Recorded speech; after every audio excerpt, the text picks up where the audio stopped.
absolutely shameful. Boris Johnson, what's he doing? He's doing nothing. Buhari is dead. Buhari died in London in February 2017. That's right.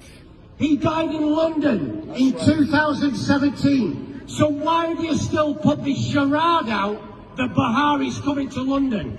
Buhari's coming for medical treatment. The man died in 2017. Yes. And when that comes out, seriously, the UK will look the biggest fools on earth.